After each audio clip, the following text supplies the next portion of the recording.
Imaginons que Marine Le Pen ait 42% d'intention de vote, ce qui veut dire 58% d'intention de vote pour Macron.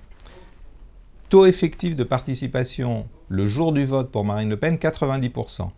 Dans ces conditions, le seuil minimum de participation pour Macron est de 65,17. Ce qui veut dire que si seulement 65% des gens qui disent vouloir voter pour Macron le font effectivement, Marine Le Pen gagne l'élection avec 50,07. Prenons un autre cas. Si elle avait 44% d'intention de vote et donc 56% pour Macron, toujours 90% de participation effective pour elle, cette fois-ci le seuil minimum de participation pour Macron est monté à 70,71%. Ce qui veut dire que dans ce cas-là, si seulement 70% des gens, ce qui est déjà beaucoup, qui disent vouloir voter pour Macron le font, Marine Le Pen gagne l'élection avec 50,25% des voix.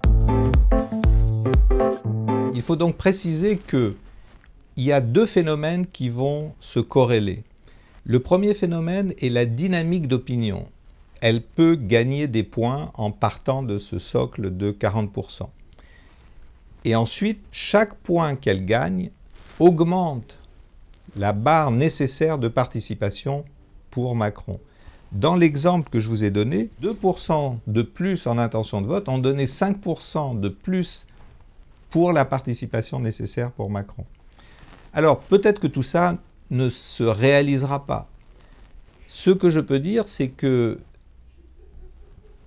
le soir du vote, le fait que Mélenchon n'ait pas appelé à voter pour Macron et le fait qu'on a eu l'apparition de cet hashtag « Sans moi le 7 mai » dès le dimanche soir, que le jeudi dernier, nous avons eu des manifestations de Nini où des gens ont officiellement revendiqué une abstention.